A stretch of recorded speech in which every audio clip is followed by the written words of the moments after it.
اتصال کہتے ہیں کہ نبی اکرم صلی اللہ علیہ وسلم کے مصلی اور دیوار کے درمیان کا فاصلہ اتنا تھا جتنے سے بکری گزر سکے، یعنی سجدے سے جو آگے جگہ ہے دیوار تک، تو اتنا سترا جو ہے وہ قریب ہونا چاہیے۔ دوسری حدیث ہے سلمہ رضی اللہ تعالیٰ عنہ، ان سے روایت ہے سلمہ رضی اللہ تعالیٰ عنہ نے کہا کہ مسجد کی دیوار منبر کے پاس تھی، یعنی مسجد سے مراد ہے مسجد نبوی شریف۔ ما کانت الشاۃ تجوزها، نہیں تھا قریب کہ ان دو کے درمیان سے بکری گزر سکے، یعنی جدار قبلہ اور منبر کے درمیان۔ حربہ کی طرف چھوٹے نیزے کی طرف منہ کر کے نماز پڑھنا۔ اس میں یہ ہے کہ حضرت عبداللہ رضی اللہ تعالی عنہ کہتے ہیں کہ نبی اکرم صلی اللہ علیہ وسلم کان یرکز لہ الحربۃ، آپ کے لیے نیزہ گاڑ دیا جاتا تھا۔ یہ ہے لفظ یعنی جس سے مرکز بنتا ہے، مرکز کہ، اور اس کو اردو توجہ میں میں آپ کی توجہ مرکوز کرانا چاہتا ہوں، یعنی فوکس کرنا کسی چیز کی طرف۔ تو مرکز کو بھی مرکز، کوئی بھی مرکز ہے کسی چیز کا اس لیے کہا جاتا ہے اس چیز کے سارے معاملات کے لحاظ سے وہاں سے امور نافذ ہوتے ہیں۔ یرکزو، گاڑ دیا جاتا تھا نیزہ، اور اس کی طرف منہ کر کے رسول اکرم صلی اللہ علیہ وسلم جماعت کراتے تھے۔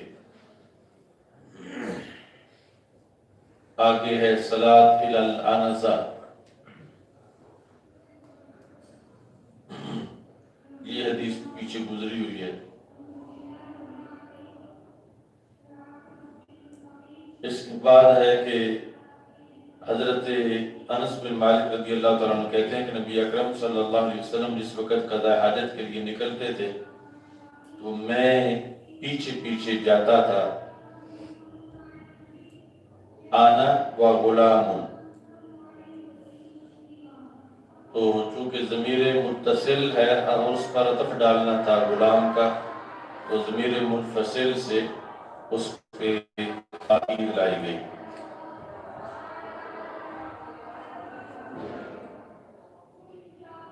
اور ہمارے ساتھ عکازہ یا عصا یا عنزہ، یہ راوی کو شک ہے کہ کون سا لفظ جو ہے وہ استعمال کیا گیا۔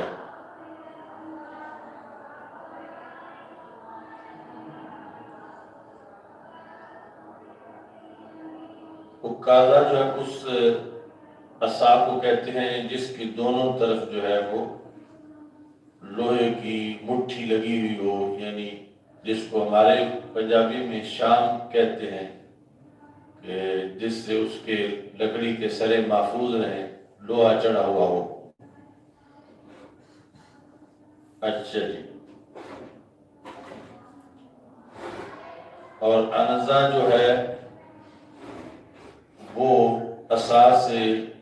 کچھ لمبا ہوتا ہے مگر رمح سے چھوٹا ہوتا ہے۔ جو پورا لمبا نیزہ ہے وہ رمح ہے، اور اس سے چھوٹا عنزہ ہے، پھر آگے عصا ہے اور اس سے چھوٹا حربہ ہے۔ تو بمعنی اداوتن، ہمارے ساتھ چمڑے کا برتن ہوتا تھا۔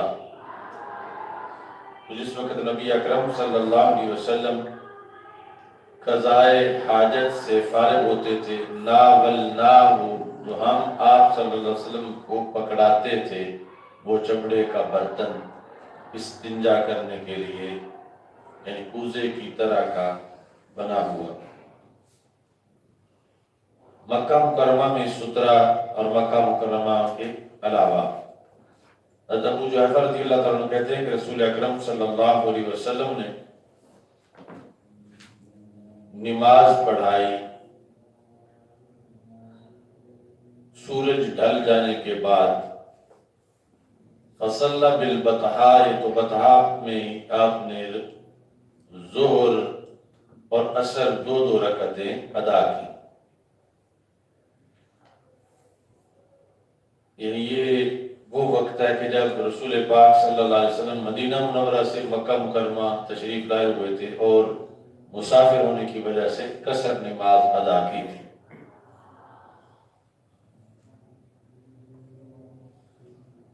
تو رسول اکرم صلی اللہ علیہ وسلم نے نصب کیا اپنے سامنے انزا کو اور وضو کیا، فجعل الناس یتمسحون بوضوئہ، وضو وہ پانی جس سے وضو کیا جائے، تو لوگ جو ہیں وہ تمسح کر رہے تھے، یعنی آپ کے وضو والے پانی کو اپنے بدن پہ مل رہے تھے برکت کے حصول کے لیے۔ استوانہ کی طرف نماز پڑھنا، یعنی سامنے ستون ہو مسجد کا یا کسی بلڈنگ کا تو اس کی طرف منہ کر کے۔ تو مسجد نبوی شریف میں کچھ لوگ نماز سے فارغ ہو کے آپس میں مسائل میں ڈسکس کر رہے تھے اور کچھ لوگ نماز پڑھ رہے تھے۔ تو حضرت عمر رضی اللہ تعالیٰ عنہ نے فرمایا کہ جو لوگ نماز پڑھ رہے ہیں ان کا زیادہ حق ہے کہ ان کو ستونوں کے ساتھ جگہ دی جائے، یعنی بات کرنے کے لیے تو آگے سترہ کی ضرورت نہیں ہے، نماز پڑھنے کے لیے آگے سترہ کی ضرورت ہے۔ تو المصلون احق بالسواری، یہ ساریہ کی جمع ہے، من المتحدثین الیہا، ان لوگوں کے مقابلے میں جو ستونوں کے پاس بیٹھے ہوئے ہیں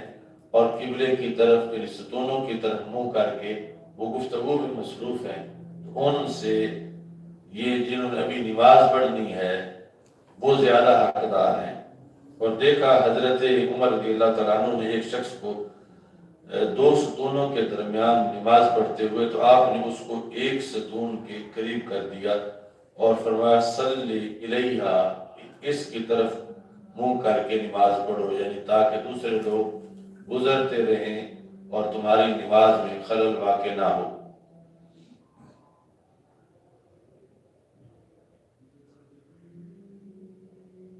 یزید بن ابی عبید کہتے ہیں میں حضرت سلمہ بن اکوع رضی اللہ تعالی عنہ کے ساتھ آتا تھا۔ سلمہ بن اکوع جو ہے ان کا لقب راجل رسول اللہ صلی اللہ علیہ وسلم، یعنی جو صحابہ رضی اللہ تعالیٰ عنہ پیدل اور دوڑ کے جنگ کرنے کی زیادہ مہارت رکھتے تھے، ان میں سر فہرست جو ہے وہ حضرت سلمہ بن اکوع رضی اللہ تعالیٰ عنہ تھے۔ تو وہ نماز پڑھتے تھے استوانہ کے پاس، وہ جس کے پاس مصحف ہے۔ تو مسجد نبوی شریف کے ستونوں کے نام رکھے گئے تھے، استوانۃ الوفود، کہ جہاں پر رسول پاک صلی اللہ علیہ وسلم تشریف فرما ہوتے تھے اور وفد آ کے ملتے تھے۔ استوانۃ المصحف، یعنی جس کے ساتھ قرآن مجید رکھا گیا تھا، یعنی کسی میز پر یا اونچی جگہ پر مصحف اس ستون کے ساتھ ہوتا تھا، تو وہ استوانۃ المصحف جو ہے وہ شمار ہوا۔ اور یہ استوانۃ المصحف کا نام جو ہے یہ عثمان غنی رضی اللہ تعالیٰ عنہ کے زمانے میں یہ نام پڑا، کیونکہ پہلے تو قرآن لکھا ہوا تھا ہی نہیں، مختلف جگہوں یعنی پتوں پہ، پتھروں پہ چمڑے پہ، ہڈیوں پہ مختلف صورتیں لکھی گئی تھی۔ تو پھر حضرت ابو بکر صدیق رضی اللہ تعالیٰ عنہ نے ایک جگہ اس کو جمع کیا، اور حضرت عثمان غنی رضی اللہ تعالیٰ عنہ نے ایک قرات پر سب کو جمع کیا، اور وہ مصحف تیار کیا گیا، ہاتھ سے لکھا ہوا قرآن۔ تو وہ جس ستون کے پاس ہوتا تھا اس کو اسطوانہ مصحف کہا گیا دور عثمان غنی رضی اللہ تعالیٰ عنہ میں۔ تو کبھی یعنی پوری سلطنت اسلامیہ میں ایک ہی لکھا ہوا قرآن مسجد نبی شریف میں تھا، اسطوانہ مصحف کے پاس۔ اب جو ہے وہ کروڑوں نسخے اس کے پوری دنیا میں موجود ہیں نفس قرآن کے۔ تو میں نے کہا اے ابو مسلم، یہ حضرت سلمہ کی کنیت ہے، ارا کا، میں تجھے دیکھتا ہوں کہ تم اس ستون کے پاس نماز پڑھنے کا ارادہ کرتے ہو، یعنی یہ جو اسطوانہ مصحف ہے کہ تم جب بھی داخل ہوتے ہو تو تمہاری یہ کوشش ہوتی ہے کہ اسطوانہ مصحف کے پاس تمہیں جگہ ملے اور ادھر تم پہنچ کے کوشش کرتے ہو کہ تم نماز پڑھو۔ تو انہوں نے کہا فإنی رأیت النبی صلی اللہ علیہ وسلم یتحری الصلاۃ عندها، میں نے رسول پاک صلی اللہ علیہ وسلم کو دیکھا آپ اس جگہ نماز پڑھنے کا قصد فرماتے تھے، تو میں بھی تبرک کے لیے اسی ستون کے پاس آ کے نماز پڑھتا ہوں۔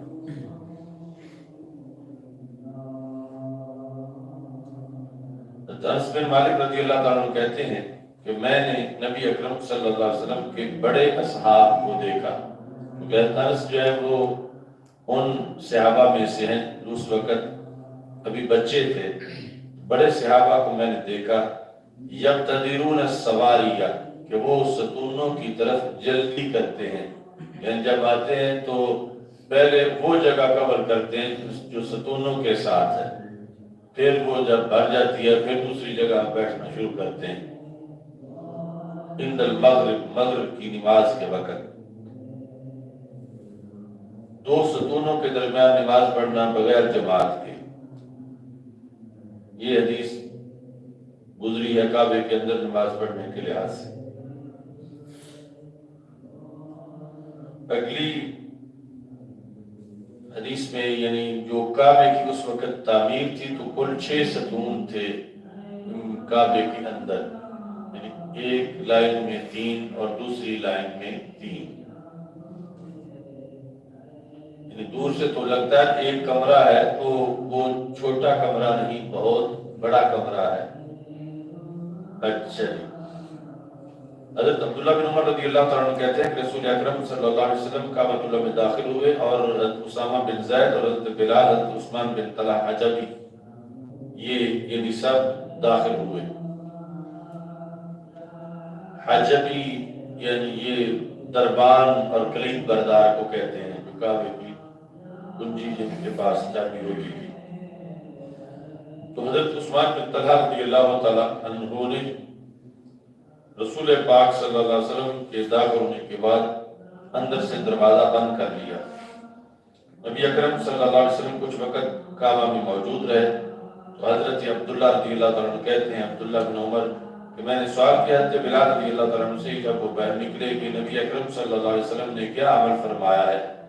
تو انہوں نے کہا کہ رسول پاک صلی اللہ علیہ وسلم نے ایک ستون کو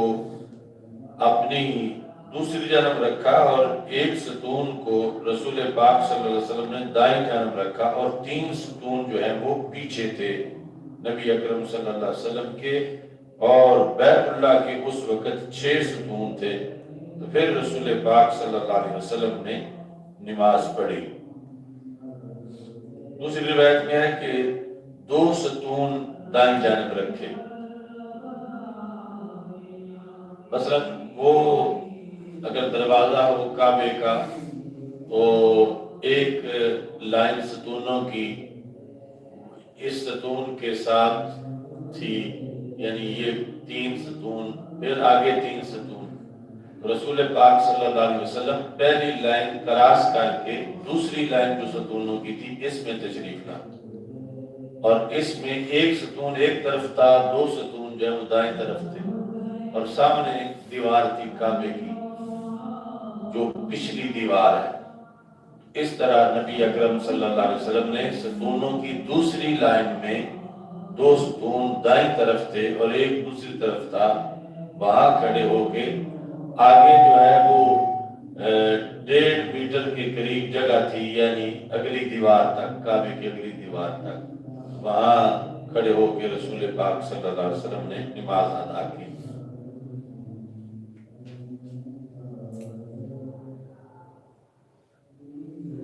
اگلی حدیث میں مزید وضاحت ہے. عبداللہ رضی اللہ عنہ کہتے ہیں کہ نبی اکرم صلی اللہ علیہ وسلم جب بھی کعبہ میں داخل ہوتے تھے مشاق کے والا بچے ہی تو اپنے چہرے کے رخ آگے چلے جاتے. مثلا دروازے سے داخل ہوں، ایک ہے نا کہ دائیں مڑے، ایک ہے دوسری طرف مڑے، ایک ہے بالکل سیدھے آئیں. تو سیدھا آنا یہ ہے کہ والا مشاق کے والا بچے ہی. رسول پاک صلی اللہ علیہ وسلم اپنے چہرے کے رخ سامنے چلے جب داخل ہوتے تھے. وجعل الباب قبل ظہرہ، اور دروازے کو اپنی پشت کے پیچھے کر لیتے تھے کہ جو اب داخل ہو کے سیدھا اس دروازے کی طرف آئے گا تو دروازہ اس کی پشت کے پیچھے ہوگا.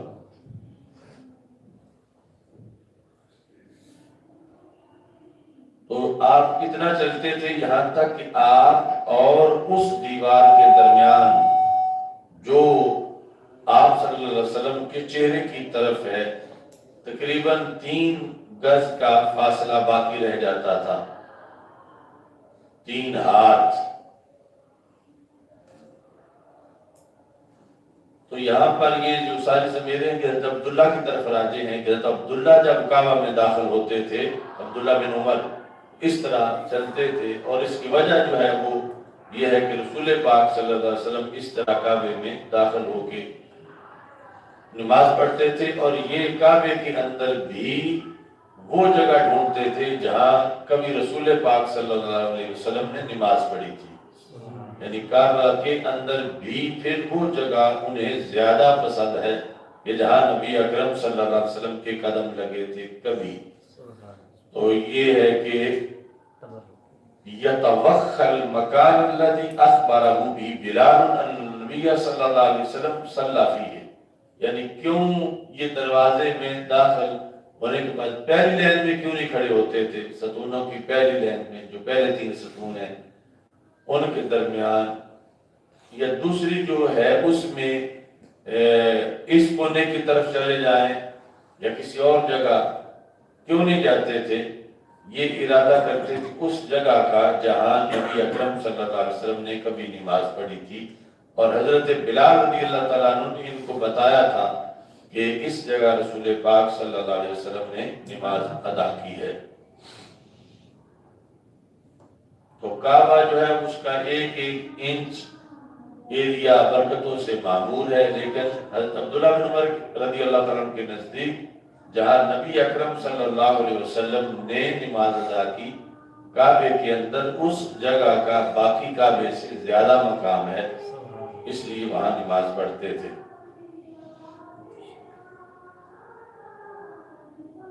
اور ساتھ ہی بتاتے تھے وَلَيْسَ عَلَىٰ أَحَدٍ بَأْسٌ، ہم میں سے کسی پر کوئی حرج نہیں ہے إِن صَلَّىٰ فِي أَيِّ نَوَاحِي الْبَيْتِ شَاءَ، ناحیہ کی جمع ہے کہ وہ بیت اللہ کی کسی کونے میں نماز پڑھ لے، کوئی حرج نہیں ہے. لیکن میں اس جگہ پڑھتا ہوں کہ اس جگہ رسول پاک صلی اللہ علیہ وسلم کے قدم لگے تھے. کچابے کی طرف یعنی اونٹ پر جو سامان لادنے کے لیے رکھا جاتا ہے وہ ہے راحلہ. رحل اور راحلہ ہے وہ سواری کہ جو ابھی جو سواری کے یعنی اس پر ابھی کجاوا رکھنے کی اس کی عمر نہیں ہوئی، بعیر اونٹ اور درخت اور رحل ہے وہ کجاوا کہ جو اونٹ پہ رکھا جاتا ہے اس پہ سامان رکھنے کے لیے، سامان لادنے کے لیے۔ حضرت عبداللہ بن عمر رضی اللہ تعالیٰ عنہ کہتے ہیں کہ رسول پاک صلی اللہ علیہ وسلم یعرض راحلتہ، ارزن بٹھاتے تھے اپنی سواری۔ مثلا اس طرف قبلہ ہے تو ایک تو ہے کہ سواری اس طرح بٹھانا کہ پشت ادھر ہے، منہ ادھر ہے، یا منہ ادھر ہو پشت ادھر ہو، تو یہ ہے تولن بٹھانا۔ اور ایک ہے اس طرح ارزن بٹھانا، اس طرف منہ ہو ادھر پشت ہو، یا اس کے برعکس۔ تو کس طرح ارزن بٹھا کے نبی اکرم صلی اللہ علیہ وسلم سترہ کے گئے مقام اس کے سامنے نماز پڑھتے تھے۔ اچھا جی،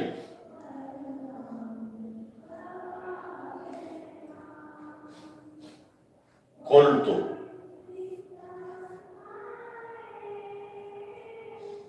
نافع کہتے ہیں افرائیت اذا حبت الرکاب،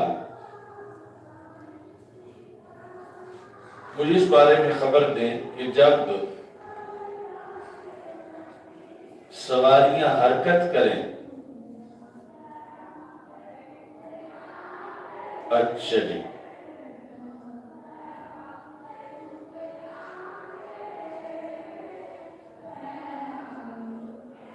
قال كان يأخذ هذا الرحل فيعتله، تو پھر نبی اکرم صلی اللہ علیہ وسلم اس کا کجاوا سائڈ پہ کر کے اونٹنی کا فَيُعَدِّلُهُ، اس کی تعدیل فرماتے تھے۔ تعدیل ہے کہ کسی چیز کو سیدھا کرنا، تو اتار کے اس کو پھر یعنی وہ اس طرح کا مثلا بنا ہوا ہوتا ہے اوپر رکھ کے، تو اس کو تولن رکھتے تھے کہ اس کا جو آخری حصہ ہوتا تھا اس کی طرف پھر منہ کر کے نماز پڑھتے تھے۔ تو اس کجاوے کا یعنی اگلا حصہ اس کا قبلہ کی طرف ہوتا تھا، اور پچھلا جو ہے اس کی طرف منہ کر کے نبی اکرم صلی اللہ علیہ وسلم نماز پڑھتے تھے۔ الى آخرتی او مؤخری، حضرت عبداللہ بن عمر رضی اللہ تعالیٰ عنہ بھی اسی طرح کرتے تھے، شریف کی طرف منہ کر کے نماز پڑھنا۔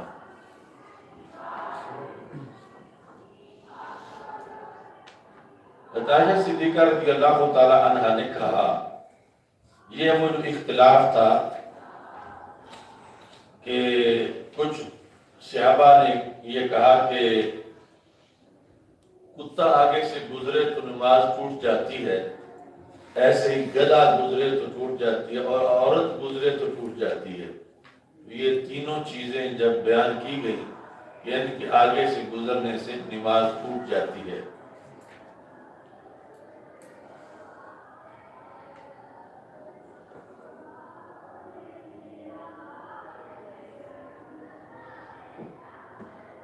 تو حضرت عائشہ صدیقہ رضی اللہ تعالی عنہا نے کہا، یہ وہ وقت ہے کہ جب رسول پاک صلی اللہ علیہ وسلم کا وصال ہو چکا ہے اور لوگ عائشہ صدیقہ رضی اللہ تعالی عنہا سے مسائل پوچھتے ہیں۔ آپ نے فرمایا، اعدلتمونا، حمزہ استفہام کا انکاری ہے، اعدلتمونا یعنی باب افعال نہیں ہے بلکہ مجرد ہے، اعدلتمونا، اعدلتمونا نہیں، اعدلتمونا، تو پہلے حمزہ استفہام کا انکاری ہے، کیا تم نے ہمیں کتوں کے ساتھ برابر کر دیا ہے؟ ہمیں سے مراد ہے عورتوں کو۔ اعدلتمونا بالکلب والحمار، کہ تم دو چیزیں وہ ذکر کر کے ساتھ آگے عورت کا ذکر کر رہے ہو، تو یہ ہرگز درست نہیں ہے۔ لقد رأیتنی، میں نے اپنے آپ کو دیکھا کہ میں لیٹی ہوتی تھی، اوپر چٹائی کے رسول اکرم صلی اللہ علیہ وسلم تشریف لاتے تھے تو اس کے درمیان نماز ادا کرتے تھے، یعنی آگے سامنے اذان پڑی ہوتی تھی جس طرح کے جنازے کی چارپائی ہوتی ہے۔ فَيُصَلِّ فَأَكْرَهُ أَنْ أُصَنِّهَهُ، تو یعنی میں پہلے سوئی ہوتی تھی اور رسول پاک صلی اللہ علیہ وسلم بعد میں آ کے نماز ہم شروع کرتے تھے، تو میں ناپسند کرتی تھی کہ میں ارزن رسول پاک صلی اللہ علیہ وسلم کے سامنے لیٹی رہوں، اس کو میں ناپسند کرتی تھی۔ تو فَأَنْسَلُ مِنْ قِبَلِ رِجْلَيِ السَّرِيرِ، تو یعنی چارپائی کے جو پاؤں ہیں میں اس کی طرف سے سمٹ کے نکل جاتی تھی، یہاں تک کہ میں اپنے لحاف سے سمٹ جاتی تھی۔ یعنی بات جو ہے وہ ہے اصل چارپائی کی، سریر، تو یعنی میرے عدم علم کے اندر بے خبری میں، کیونکہ میں سوئی ہوتی تھی اور رسول پاک صلی اللہ علیہ وسلم نماز ادا کر رہے ہوتے تھے، اب میں چاہتی تھی کہ میں سامنے نہ رہوں، تو اس کا ایک طریقہ تو یہ ہے کہ چارپائی پہ اٹھ کے بیٹھوں اور بیٹھ کے پھر اٹھوں اور سائڈ پہ ہو جاؤں، تو اس کو میں ناپسند کرتی تھی، تو میں پھر انسلال کرتی تھی۔ انسلال، تو انسلال اصل میں یہ ہوتا ہے کہ جس وقت یہ سام کی کھال پرانی ہو جاتی ہے تو وہ درختوں کے اندر کانٹوں میں اسے الجھا کے اندر سے آپ باہر نکل جاتا ہے، تو یہ اصل انسلال ہوتا ہے، ایک سائیڈ سے باہر نکل جانا۔ اس طرح چارپائی بچھی ہو، اوپر لحاف ہو، تو درمیان میں بیٹھ کے اس طرف یا اس طرف نہ اٹھنا بلکہ سمٹتے جانا ادھر قدموں کی طرف، اور یہاں سے لحاف سے نکل کے سائیڈ پہ ہو جانا، تو یہ ہے فن سلل، تو کہ میں لحاف سے اور انسلال کرتے ہوئے یعنی سمٹتے ہوئے ایک طرف اٹھ جاتی تھی۔ اچھا جی، مصلی کا رد کرنا، روکنا اس بندے کو جو سامنے سے گزر رہا ہو۔ تو عبداللہ بن عمر رضی اللہ تعالیٰ عنہ تشہد میں بھی روک لیتے تھے، مثلا بیٹھے ہوئے تو بندہ آگے سے گزرنے لگا،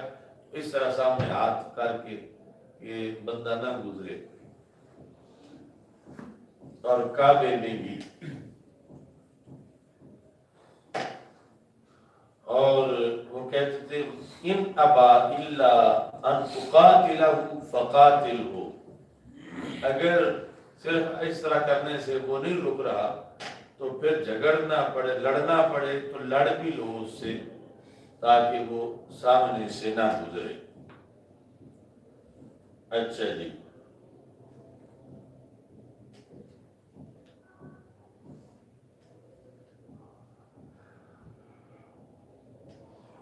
اب تفصیل حدیث میں ہے کہ حضرت ابو سعید خدری رضی اللہ تعالیٰ عنہ کہتے ہیں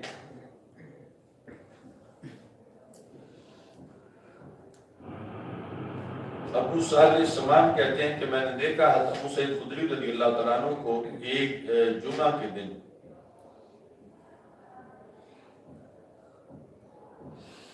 وہ ایک چیز کی طرف منہ کر کے نماز پڑھ رہے تھے جس نے ان کو ڈھانپا ہوا تھا لوگوں سے، یعنی سترا کی طرف منہ کر کے، تو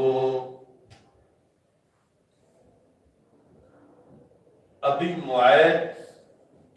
قبیلے کا ایک نوجوان، اس نے ارادہ کیا این یجتاز بین یدیہ، کہ وہ آپ کے سامنے سے گزرے، یجتاز تجاوز جس طرح ہوتا ہے، اور اسی سے یہ جو پاسپورٹ ہے اس کو کہتے ہیں جواز السفر، اس کے ذریعے بندہ گزر سکتا ہے کسی ملک دوسرے سے یا داخل ہو سکتا ہے۔ این یجتازا کہ وہ جوان گزرے بین یدیہ حضرت ابو سعید خدری رضی اللہ تعالیٰ عنہ کے سامنے سے، تو آپ نے اس کے جب وہ گزرنے لگا تو اس کے سینے میں آپ نے دھکا مارا یا اس طرح کر کے اس کو ہاتھ مارا نماز پڑھتے ہوئے۔ فدافع ابو سعید فی صدرہ، تو اس نوجوان کو پتہ نہیں تھا مسئلے کا کہ اس طرح یعنی آگے جب کوئی گزر رہا ہو تو اسے یوں دھکا بھی دیا جا سکتا ہے، تو وہ نوعمر تھا تو کہنے لگا کہ فنظر الشاب، تو جوان جب ایک بار رکا اس نے دیکھا آگے پیچھے سے اور کوئی رستہ نہیں تھا گزرنے کا، وہاں سے گزرنا پڑتا تھا ان کے سامنے۔ فلم یجد مساغا الا بین یدیہ، اسے اور کوئی جگہ نہ ملی گزرنے کی مگر ان کے سامنے سے ہی۔ فعادا، وہ پھر لوٹا، لیجتازا، کہ وہاں سے گزرے۔ فدافع ابو سعید رضی اللہ تعالیٰ اشد من الاولی، اب انہوں نے پہلے سے بھی اس کو زبردست ہاتھ مارا۔ اچھا جی، فنال من ابی سعید، تو اس نوجوان نے ابو سعید رضی اللہ تعالیٰ عنہ کو برا بھلا کہنا شروع کر دیا، یہ ہے نالا، کسی کی بے ادبی کرنا۔ ثم داخل علی مروان، تو مروان اس وقت گورنر مدینہ تھا، تو پھر وہ بچہ وہاں چلا گیا نوجوان، یعنی شکایت لگانے کے لیے کہ فلاں بوڑھے صحابی نے مجھے دھکا دیا ہے۔ فشکا الیہ ما لقی من ابی سعید، جو ابو سعید خدری رضی اللہ تعالیٰ عنہ سے اس کو سامنا کرنا پڑا تھا جس دھکے کا، وہ اس کے لحاظ سے اس نے شکایت کی جا کے مروان کے سامنے۔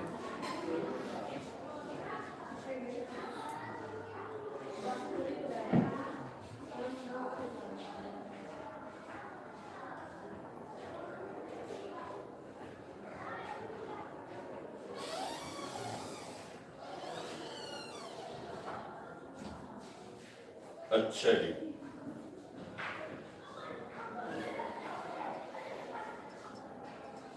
تو حضرت ابو سعید خدری رضی اللہ تعالیٰ عنہ بھی نماز سے فارغ ہو پیچھے پیچھے چلے گئے، کیونکہ مروان جو ہے وہ اس کی شہرت کچھ اچھی نہیں تھی، اور انہیں تھا کہ پہلے جا کے یہ میرے خلاف اس کے کان نہ باندھے، تو حضرت ابو سعید خدری رضی اللہ تعالیٰ عنہ پیچھے چلے گئے۔ اس نے مروان نے پوچھا مالا کا ولابن اخی کا یا ابا سعید، ابو سعید یہ تمہارا اور تمہارے بھتیجے کا کیا معاملہ ہے؟ یعنی بھتیجا یہ نہیں کہ حقیقی طور پر بھتیجا تھا، ویسے جس طرح کے ایک بچے کے لحاظ سے دوسرے کو اس کا چچا کہہ دیا جاتا ہے۔ آپ نے فرمایا کہ میں نے نبی اکرم صلی اللہ علیہ وسلم سے یہ سنا ہے کہ جس وقت تم میں سے کوئی نماز پڑھ رہا ہو کسی سترے کی طرف، جو چیز اس کو لوگوں سے ڈھانپے،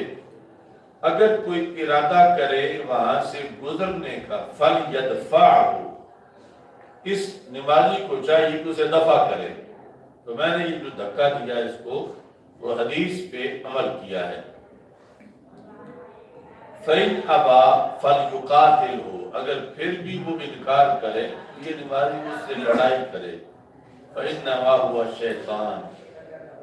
سوائے اس کے نہیں کہ وہ شیطان ہے۔ تو کبھی کسی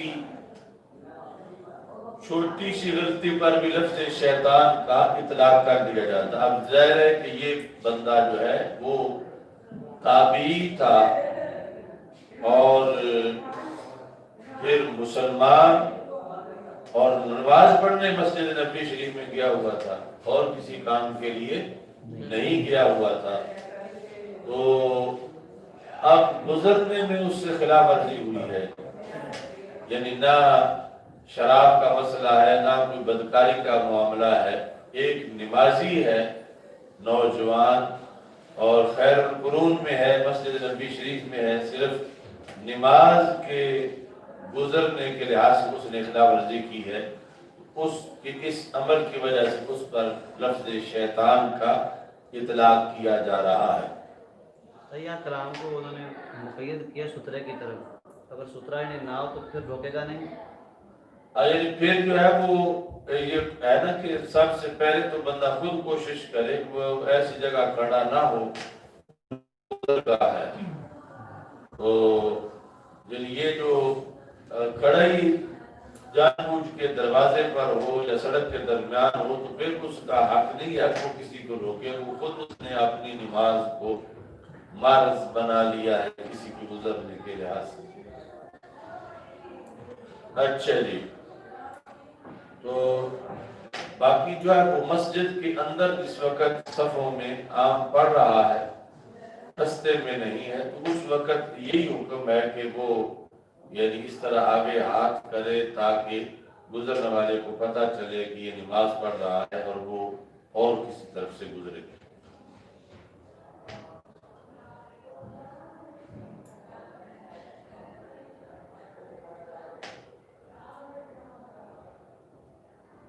تو یہاں بات ہے اصل میں شیطان انس، جس طرح کے شیاطین الجن ہیں ایسا ہی شیاطین الانس ہیں، اور انما ہوا شیطان کی مراد ہے انما ہوا کا شیطان، کاف جس مثل کے شیطان کی طرح کا ہے، یعنی شیاطین انس جو ہیں ان میں سے کسی کے ساتھ تشبیہ دی جا رہی ہے۔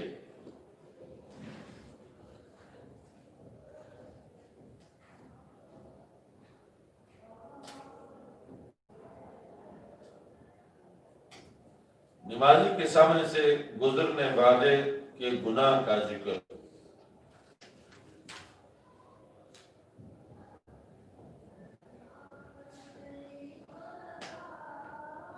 حضرت بسر بن سعید رضی اللہ تعالیٰ سے مروی ہے کہ حضرت زید بن خالد رضی اللہ تعالیٰ عنہ نے ان کو بھیجا حضرت ابو جہیم رضی اللہ تعالیٰ عنہ کی طرف کہ ان سے پوچھیں کہ انہوں نے نبی اکرم صلی اللہ علیہ وسلم سے کیا سنا ہے نمازی کے سامنے سے گزرنے والے کے بارے میں۔ تو ابو جہیم جو انہوں نے کہا کہ رسول اکرم صلی اللہ علیہ وسلم نے ارشاد فرمایا ہے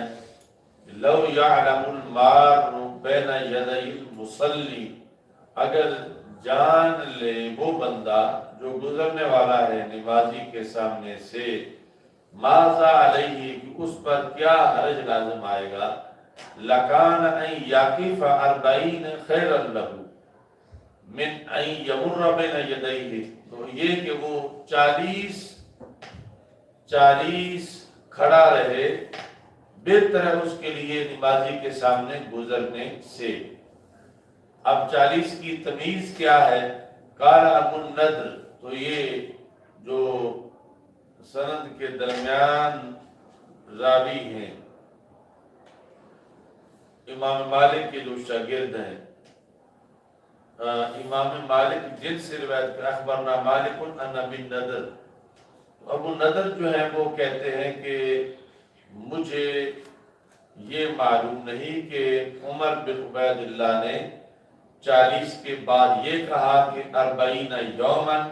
یا 40 شہرن یا 40 سنتن،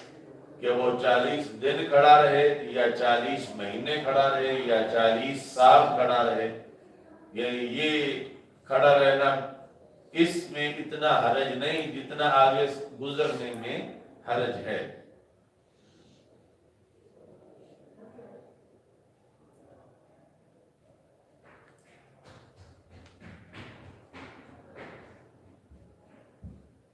بندے کا اپنے صاحب کا یا اس کے علاوہ کسی کا استقبال کرنا حالت نماز میں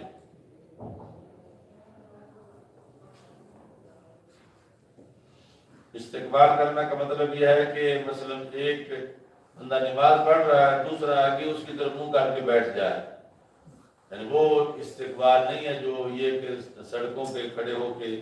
استقبال کر رہا ہے۔ تو کاری حضرت عثمان غنی رضی اللہ تعالیٰ نے مکروہ سمجھا کہ بندہ کسی دوسرے کی طرف منہ کر کے بیٹھے اس حالت میں کہ وہ نماز پڑھ رہا ہے۔ یہ اس وقت ہے کہ جب وہ اس کی وجہ سے مشغول ہوتا ہو جو نماز پڑھ رہا ہے، لیکن جب وہ مشغول نہ ہوتا ہو تو حضرت زید بن ثابت کہتے ہیں ما بالیت ان الرجل، تو میرے نزدیک پھر کوئی حرج نہیں ہے، کیونکہ ایک مرد دوسرے مرد کی نماز نہیں توڑتا، یعنی آگے بیٹھے ہوئے ہونے کی وجہ سے۔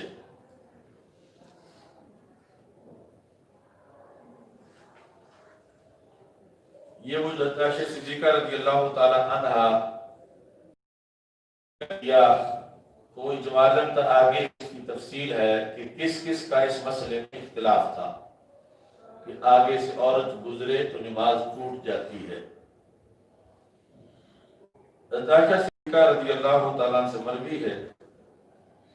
حضرت مسروق کہتے ہیں انہو ذکر عندہا، حضرت عائشہ صدیقہ رضی اللہ تعالیٰ عنہ کے پاس ذکر کیا گیا ما یقطع الصلاۃ، اس چیز کو کہ جو نماز توڑتی ہے، یعنی کون کون سی چیزیں کہ آگے ان کا گزرنا صحیح نہیں۔ فقالوا یقطعها الکلب، تو بیان کرنے والوں نے کہا ایک تو کتا آگے سے گزرے تو نماز ٹوٹی ہے، دوسرا گدھا، اور تیسری عورت۔ قالت، تو حضرت عائشہ صدیقہ رضی اللہ تعالی عنہا نے فرمایا قد جعلتمونا کلابا، تم نے ہمیں کتوں کے ساتھ ملا دیا ہے، یعنی چونکہ عورتوں کے وجہ سے ہی حضرت عائشہ صدیقہ رضی اللہ تعالی عنہا تھی، تو انہوں نے یعنی یہ بات بڑی معیوب سمجھی اور اسے غلط قرار دیا۔ فرمایا لقد رأيت النبي صلی اللہ علیہ وسلم يصلي وإني لبينه وبين القبلة وأنا مضطجع على السرير، میں آپ اور قبلہ کے درمیان ہوتی تھی، تو اگر عورت کی وجہ سے نماز ٹوٹتی ہوتی تو پھر سرکار دو عالم صلی اللہ علیہ وسلم کیوں نماز پڑھتے جب میں قبلہ اور آپ کے درمیان موجود ہوتی تھی۔ تکون للحاجہ، میں مجھے جب کوئی ضرورت ہوتی اٹھنے کے لیے فاکرہ ان استقبلہ، تو میں سامنے بیٹھنے کو مکروہ سمجھتی تھی، فانسل انسلالا، تو میں سمٹ کے قدموں کی سائڈ سے نکل جاتی تھی۔ گاڑی حاضری لگی ایسا ہے بلائیے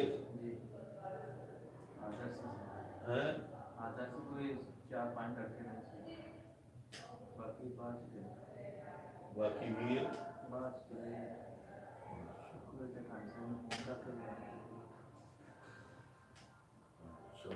سزا ملنی ہفتے والے دن جڑے اس ٹائم نہیں سارے دیکھ لیں۔ اچھا جی،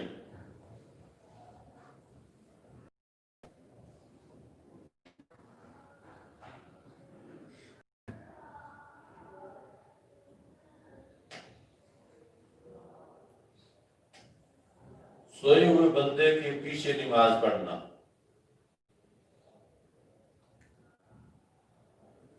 عائشہ صدیقہ رضی اللہ تعالیٰ عنہ کہتی ہے کہ نبی اکرم صلی اللہ علیہ وسلم نماز پڑھتے تھے اس حالت میں کہ میں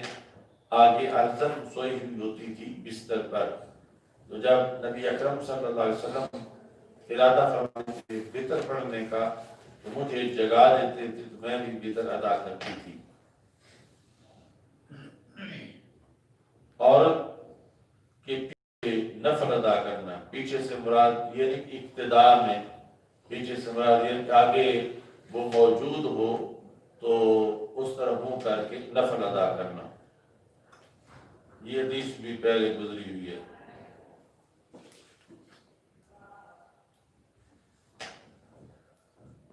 جس نے کہا کہ کوئی شے بھی نماز کو نہیں توڑتی، اس میں بھی وہ ذکر ہے۔ عائشہ صدیقہ رضی اللہ تعالی عنہ کہتی ہیں کہ اب یہاں عائشہ صدیقہ رضی اللہ تعالی عنہ تک 2 سندوں کا ذکر ہے، درمیان میں ہا لکھا ہوا ہے، جی اس کو تحویل کہتے ہیں۔ اچھا جی، عائشہ صدیقہ رضی اللہ تعالیٰ عنہ کے پاس ذکر کیا گیا اس چیز کا جو نماز کو توڑتی ہے، یعنی کتا، گدھا اور عورت۔ تو آپ نے فرمایا شبہتمونا بالعمر والکلاب واللہ لقد رأیت النبی صلی اللہ علیہ وسلم یصلی وإنی علی السریر بینہ وبین القبلۃ مضطجعا فتبدو للحاجہ، مجھے حاجت کوئی ظاہر ہوتی تھی، فَأَكْرَهُ أَنْ أَجْلِسَ فَأُوذِيَ النَّبِيَّ، میں ناپسند کرتی تھی کہ میں اٹھ کے بیٹھوں اور میرے بیٹھنے سے رسول پاک صلی اللہ علیہ وسلم کو تکلیف ہو، تو میں یہ نہیں کرنا چاہتی تھی۔ فَأَنْسَلُّ مِنْ رِجْلَيْهِ، تو رسول پاک صلی اللہ علیہ وسلم کے قدموں کی جانب سے میں نکل جاتی تھی۔ رجلئی ہے کوئی نسخہ؟ جی اچھا جی،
اچھا جی،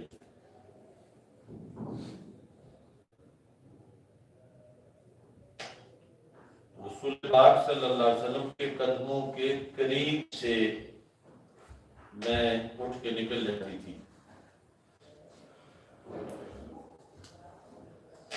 آگے بھی یہ حدیث ہے۔ اس کے بعد باب اذا حمل جارحة صغیرة، جب کسی نے اٹھایا چھوٹی بچی کو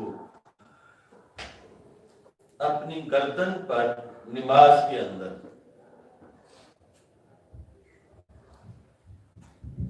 تو حضرت ابو قتادہ انصاری کہتے ہیں کہ رسول اکرم صلی اللہ علیہ وسلم کان یصلی، نماز پڑھا کرتے تھے، وَهُوَ حامل،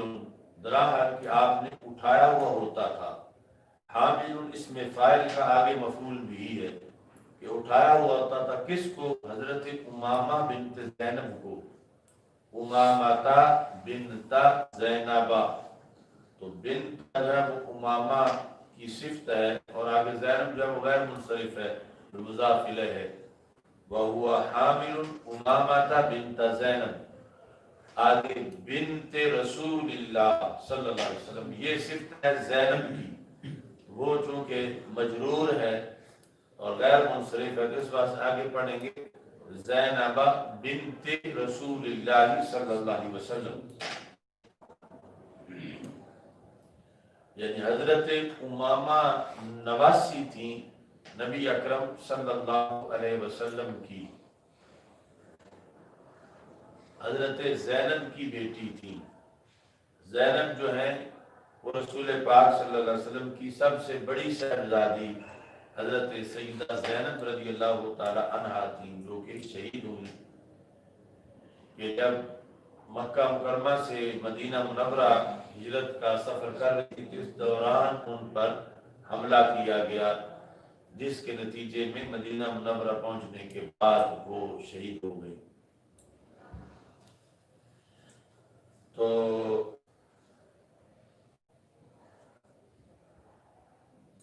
اب یہ جو رفع یدین کے لحاظ سے کہتے ہیں کہ کانا ہے، وہاں پر کانا یرفع یدیہ، کانا یصلی ویرفع یدیہ، تو یہاں بھی کانا موجود ہے، اور محض ایک چیز کا حدیث میں ذکر ہونا اس کے سنت ہونے کو مستلزم نہیں ہے، ورنہ اس کو بھی سنت قرار دیا جائے کہ غیر مقلدین جو ہیں وہ چھوٹی بچیاں کندھوں پہ بٹھا کے نماز پڑھیں، حالانکہ ایسا وہ نہیں کرتے۔ تو اس طرح یعنی وہ رفع یدین کا ذکر آنا محض اس سے سنت ہونا اس کا ثابت نہیں ہوتا۔ وَهُوَ حَامِلٌ أُمَامَةَ بِنْتَ زینب، تو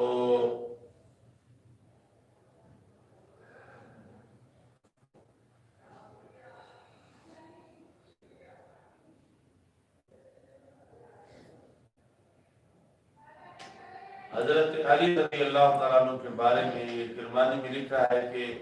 سیدہ فاطمہ رضی اللہ تعالیٰ عنہ کے وصال کے بعد حضرت علی رضی اللہ تعالیٰ عنہ نے حضرت امامہ سے شادی کی، یعنی امامہ بنت زینب، جو نبی اکرم صلی اللہ علیہ وسلم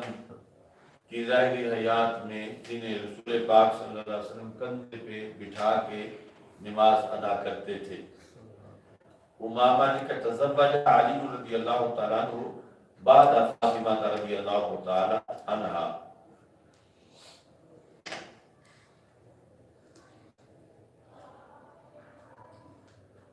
تو حضرت زینب رضی اللہ تعالیٰ عنہ کی شادی جو ہے یہ آگے لکھنے والے ابی العاص بن ربیعہ بن عبد شمس، تو وہ حضرت امامہ کس کی بیٹی تھی؟ ایک تو بنت زینب تھی، دوسرا باپ کون تھے ان کے؟ وہ ابو العاص تھے، یہ ہے والے ابی العاص۔ زینب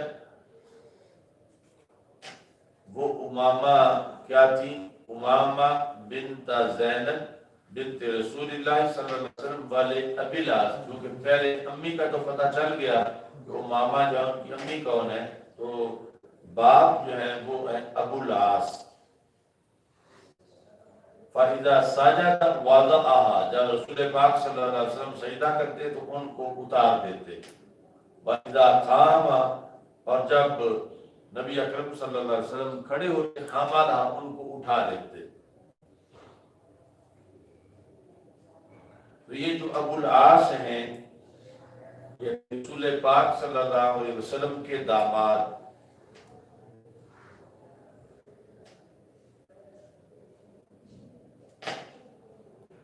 تو یہ جس طرح پہلے احکام یعنی آہستہ آہستہ سارے احکام آئے، یہ ابو العاص جو ہے یہ جنگ بدر کے موقع پر حالت کفر میں قید کیے گئے، یعنی کافروں کی طرف سے لڑنے گئے ہوئے تھے ابو العاص مسلمانوں کے ساتھ، تو یہ گرفتار ہو گئے اور انہیں پھر چھوڑا گیا، اور نبی اکرم صلی اللہ علیہ وسلم نے فرمایا کہ تم میری بیٹی کو بھیج دو